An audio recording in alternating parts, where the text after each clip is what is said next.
இன்றே டவுன்லோட் செய்து உங்கள் ஃபேவரட் ஷோக்களை என்ஜாய் பண்ணுங்க. கௌரி, கௌரி, ஐயோ அண்ணா, நான் தான் இருக்கேன், என்கிட்ட கொடுங்க. பரவாயில்லம்மா, நான் எடுத்துட்டு போறேன். பரவாயில்ல, கொடுங்கண்ணா. வேண்டாமா?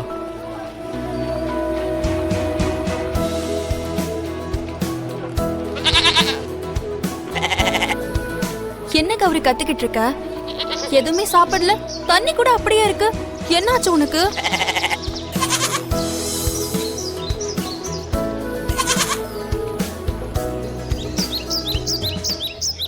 ஐயோ ராமா,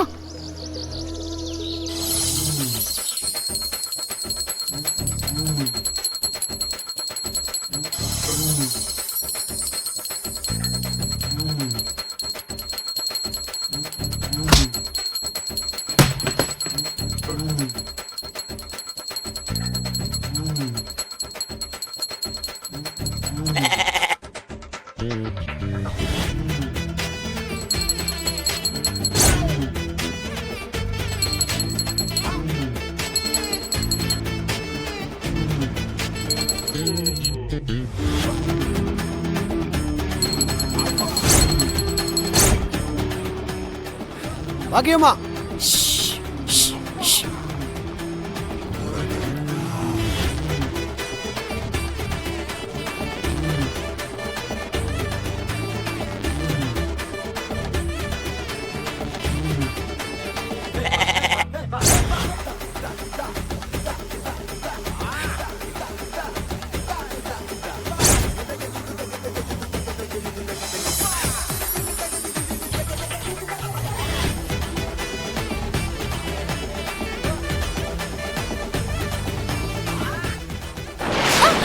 பாக்கியம்மா,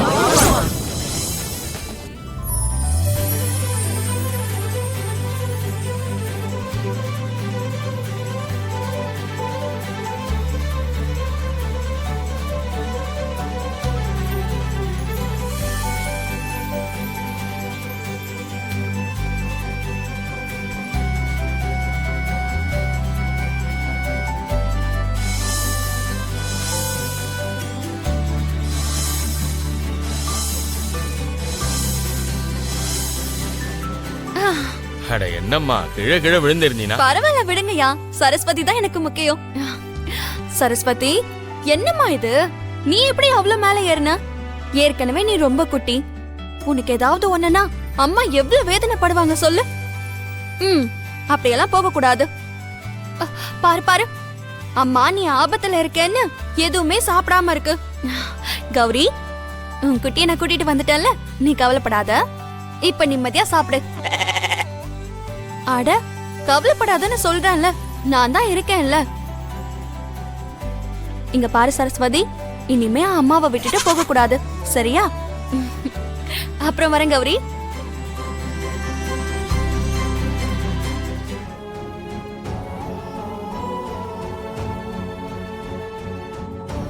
அச்சுதம், ஏம்பா அச்சுதம், வாடா சாரதி, உனக்காக தான் காத்துட்டு இருந்தேன். சரி, பத்திரம்லாம் ரெடி பண்ணிட்டியா? அதெல்லாம் பண்ணிட்டேன். ஒரு தடவை பார்த்துட்டு நீ கையெழுத்து போட்டுட்டீனா?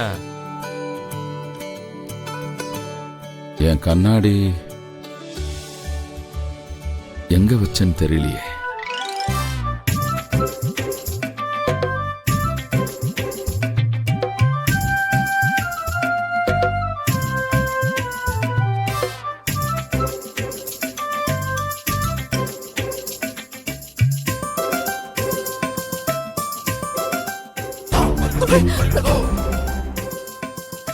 நீங்க தானா? நான் வேற யாரோ நினைச்சேன். என்னடி பண்ணிக்கிட்டு இருக்க நீ? ஏன் கண்ணு தெரியலையா? என் மூளைய பயன்படுத்தி ஸ்வாஹா பண்ணிக்கிட்டு இருக்க. இப்படி திருடுறிய, உனக்கு கொஞ்சமாவது அறிவு இருக்கா? இந்த பாரு, திருட்டு திருட்டுன்னா அப்புறம் மரியாதை இருக்காது. இது என்னோட சாமர்த்தியம். நான் கட்டி கொஞ்சம் சும்மா இருக்கியா? யாராவது பார்த்தாங்கன்னா மானமே போயிடும். மானம் போச்சுன்னா அப்புறமா சரி பண்ணிக்கலாங்க. ஆனா இவ்ளோ பொருள் போச்சுன்னா திரும்ப கிடைக்குமா? கல்யாணத்துக்கு வந்து ஏன் இந்த சில்லற புத்தி? ஐயோ, கல்யாணத்துக்கு தாங்க வந்திருக்கோம். ஆனா கன்னியாகுமரியில இருந்து வந்திருக்கோம். போட்ட பணத்தை எடுக்க வேணாமா? இதெல்லாம் தேவையாடி உனக்கு? எல்லாம் ஒரு முன்னெச்சரிக்கை தான். இதோ இந்த முந்திரி பருப்பு நம்ம பொண்ணு ஷாலினி கல்யாணத்துக்கு உதவும். இத பாருங்க, இந்த வெள்ளி டம்ளர்ல நம்ம பொண்ணு சோபனாக்கு பால் ஊத்தி குடுக்கலாங்க. இந்த குங்குமச்சிமிழ வரதட்சணையா கொடுக்கலாம். இதோ அப்புறம் இது இருக்குல்ல, இந்த கண்ணாடி எங்க இருந்து எடுத்த? என்னமோ எனக்கு என்ன தெரியும். சுட்ட பொருள்ல இதுவும் என் கையில மாட்டி ஸ்வாஹா ஆயிடுச்சு. ஏய், இது அப்பாவோட கண்ணாடிடி. இருந்துட்டு போது. உங்களுக்கு ஃபியூச்சர்ல சைட் போச்சுன்னா இது தேவைப்படும்ல. ஓ, உன்னை போய் தேடி கண்டுபிடிச்சேன் பாரு. காதலிச்சு கல்யாணம் பண்ணிக்கிட்டீங்க. ஐயோ, எல்லாம் என் தலையெழுத்து. கண்ணாடி போடலன்னா அப்பாக்கு கண்ணு தெரியாது. ஐயோ, வாயை மூடிக்கிட்டு சுட்டுட்டு வந்த பொருள் எல்லாம் ஒளிச்சு வைங்க. என்னடி ஒளிச்சு வைக்கிறது? பேராசை பிடிச்சவளே, அத ஓரமா தூக்கி போட்டு வா. அது இல்லங்க, நான் சொல்றது என்னங்க. சித்தி, சித்தி இங்க இல்ல. எங்க போயிருக்காங்க? எங்கேயோ போயிருக்காங்க. நீ முதல்ல வெளிய போ. பாக்கியம், பாக்கியம், நான் தான். பாக்கியம், நான் தான் ஷாலினி. பாரு. ஷாலினி, நீயா? என்னது இது? Face pack. எதுக்கு? நான் அனுசுயாவோட பொண்ணு. நான் எப்பவுமே பியூட்டி தான். கல்யாணத்துல எல்லார விட நான் அழகா தெரியணும்ல. ஷாலினி, ஷாலினி, ஷாலினி, ஷாலினி, கண்ணாடி முன்னாடி போகாத.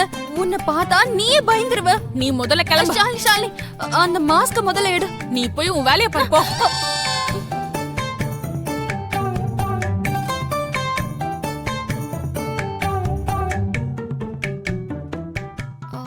நானி, நானி, நானி.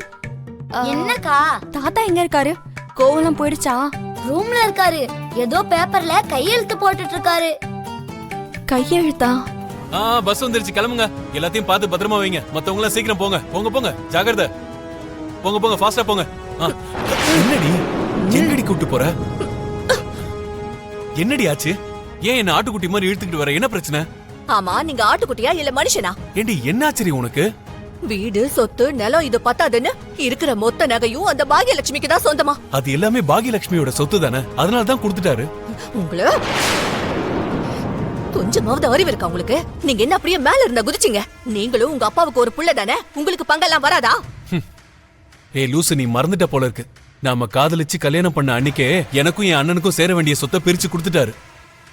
இத்தனை வருஷமா அதுலதான் நம்ம குப்பை கொட்டுறோம். உங்களை நான் என்னத்தன்னு சொல்ல?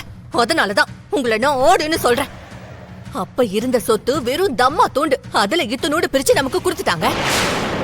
ஆனா இப்போ உங்க அப்பா அந்த அத்துனோண்டு சொத்தை மலை அளவு ஆக்கிட்டாரு. அது எப்படி நமக்கு சமமாகும்? யோசிச்சு பாத்தீங்களா? கேட்க மாட்டீங்களா? இதுல யோசிக்கிறதுக்கு ஒண்ணுமே இல்ல. அது என்னோட அண்ணன் சொத்து. இத்தனை வருஷத்துல அது டபுள் ஆயிருக்கு. அப்படி இருக்கும்போது அண்ணனோட சொத்து அவர் பொண்ணுக்கு தானே போய் சேரணும். இங்க பாருங்க, இங்க பாருங்க, என்கிட்ட இந்த லாஜிக் எல்லாம் பேசாதீங்க. எனக்கு கொடுப்பாகுது. அந்த டைம்ல இத்தனோண்டு சொத்தை நமக்கு கொடுத்துட்டு இப்போ மலை அளவு இருக்கிற இந்த சொத்தை அவளுக்கு கொடுக்கறேன்னு சொன்னா நான் அதுக்கு ஒத்துக்கவே மாட்டேன்.